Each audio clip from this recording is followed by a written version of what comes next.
Hello and welcome to the channel. It's Andreas Bjorn, coming to bring you the latest in gaming news. First up, we have Overwatch is free to play until January 4th. It's on sale for the duration too, along with a bunch of other games and cosmetics in the Blizzard holiday sale. The Steam Winter Sale kicked off today. Epic is giving away more games than I play in a year. GOG's got a freebie of its own, and the Humble Store is offering the Humble Choice Premium for just $6 a month for 6 months subscriptions. But if that's not enough to keep you sufficiently occupied for the holidays, Blizzard has one more for the pile. The hero shooter Overwatch is free to play until January 4th. Overwatch has gone free numerous times in the past, but typically just for a weekend, not 2 solid weeks. The trial version includes access to the full game, including all heroes and modes, and any progress that you earn, which could be quite a bit given how much time you've got to sink into it, will carry over to the full release. Overwatch is also on sale for the duration of the trial period. The Overwatch Legendary Edition, which includes bonus skins and Overwatch-themed cosmetics for World of Warcraft, Diablo 3, StarCraft 2, and Heroes of the Storm, is half price, dropping it down to $20, while the Standard Edition is down to $15. That's 25% off the regular $20 price. And if that's not enough to keep your gaming hands full for the next couple of weeks, Blizzard is getting in on a holiday sale action too, with discounts of up to 65% on Call of Duty Black Ops Cold War, World of Warcraft, Diablo 3, StarCraft, and Hearthstone card packs and tavern passes, all of which you can flip through at Battle.net. Next up, we have GTA Online will offer a more single-player element in the future. Grand Theft Auto 5 had a story that players loved, but unfortunately, expansions for the said story were a no-go. Instead, Rockstar poured its focus into GTA Online. Though the online component had a very rocky start, it eventually found its legs and became a massive hit. With numerous events and expansions upon the online side of the game, Rockstar recognizes that many of its solo players feel overlooked. Because of that, the company has promised the upcoming content will have a single-player element to it. While the latest addition being the Cayo Perico heist, Rockstar Games' Scott Bouchard and Tarek Hamad recently sat down with the folks at GQ to shed some light on the future of GTA Online. According to Bouchard, it's something that's been on our minds for quite some time, and the community has been vocal about it. It's something we're keen to carry forward. We want to respect teams and players who want to play co-op, but at the same time still allow solo players to still get just as valid an experience out of it. There are perks to both. If you go in there by yourself, you're taking 100% of the cut, and it's a lot easier to do stealth and plan when you're not on comms. With multiple players, you can split up and do multiple things at once. He added that players of GTA Online have already started to notice that the latest edition leans more into solo play, and that the team at Rockstar is committed to making sure that content going forward will include that single player element into the DLC infrastructure. With Grand Theft Auto 6 rumors continuously roaming rampant, the future has endless possibilities for San Andreas. It will be interesting to see that if and when the next step happens, if Rockstar will roll over GTA Online, like how Warzone rolled into the latest entry with Black Ops Cold War.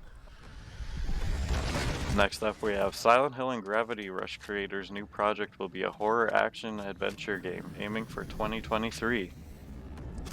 Silent Hill and Gravity Rush creator Ichiro Toyama has shared some details of the upcoming debut game from his new studio, which will be a horror-themed action-adventure aiming for a 2023 release that will appeal to Toyama's fans.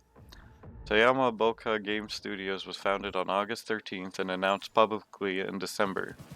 Speaking with IGN Japan, the acclaimed developer explained that he is working on an action-adventure game that will appeal to fans of my previous work. He explained that the game will include battles and story elements, and the kind of richly authored worlds you might recognize from his games at Sony Japan Studio and Konami. When pressed on whether his new title will lean more towards the horror themes of Silent Hill and Siren, or the cuter anime-styled paranormal setting of Gravity Rush, he explained, "If anything, this will be more of a horror-orientated game, but we will focus on making this a broader entertainment experience rather than a hardcore horror game." While Toyama has been a first-party Sony developer for the past 20 years or so. He said that this new game will be a multi-platform release. We are developing with the PC as the lead platform, but we hope to release the game on as many console platforms as possible, he said. The new title is being developed by a fairly large team, and Boca co-founder and producer Kazanobu Sato explained that they are still in the early stages of development, with an estimated target release date of 2023. We're just entering prototype development, and development will probably take nearly 3 years. So we hope to get this game into your hands in about 3 years from now.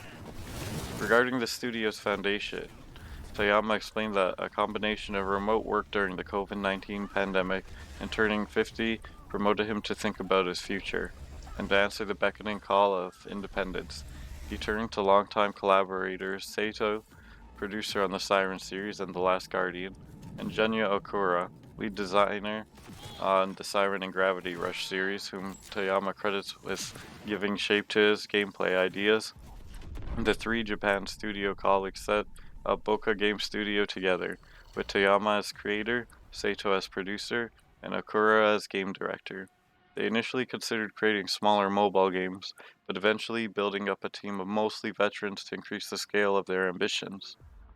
I took a lot of inspiration from Gen Design, said Toyama, referring to the studio founded by Ico creator Fumito Yuda, who was just yet another Japan studio alumnus.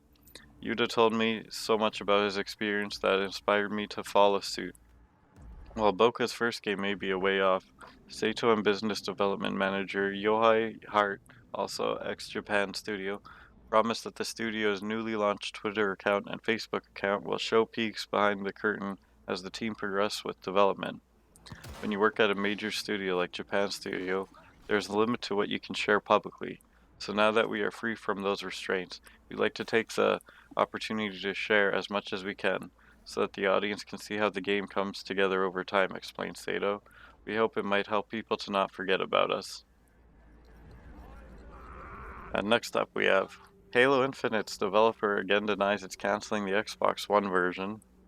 The delay, as well as the recent Surface LinkedIn profile, which only lists Xbox Series X, S, and PC as platforms, had caused speculation this week that the FPS installment might skip Xbox One in order to improve its much criticized visuals.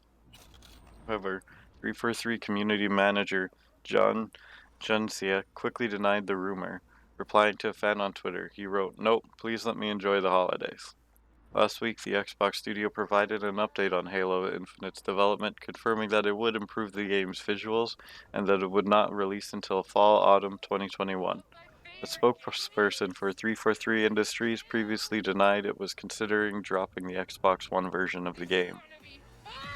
In August, a credited insider claimed that behind the scenes, 343 was struggling to achieve adequate performance with Halo Infinite on Xbox One, which had led it to consider making the shooter a next-gen only title following its recent delay.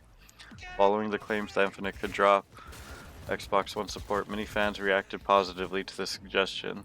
That would be a harsh decision, but probably the best one, wrote one VGC follower on Twitter. VGC follower Gabriel Tapia added, "About time, this is something they should have done from the get-go." 343 Industries has previously acknowledged criticism of the game's graphics and told fans it was taking the feedback very seriously. Now we have CD Projekt Red estimates Cyberpunk 2077 has sold over 13 million copies, despite being a potato on consoles. After a week of refunds, apologies, and patches, CD Projekt Red announced yesterday that its open-world science-fiction role-playing game Cyberpunk 2077 nevertheless sold over 13 million copies total since its December 10th release. This despite the game's busted performance on last-gen consoles and some low-end PCs, as well as the reportedly overtime field labor conditions that went into making it. CDPR hereby announces that based on reports obtained from digital distribution platforms and data collected from physical distributors, it estimates that 20th December inclusive gamers have purchased over 13 million copies of Cyberpunk 2077, the company wrote in a statement to investors. This figure represents the estimated volume of retail sales across all hardware platforms factoring in returns submitted by retail clients and brick and mortar, as well as digital storefronts. Example, the sell-through figure, less all refund requests emailed directly to the company by the publication date of this report in the framework of the Help Me Refund campaign. Close the biggest, or 1 second. There are some seething caveats to this announcement.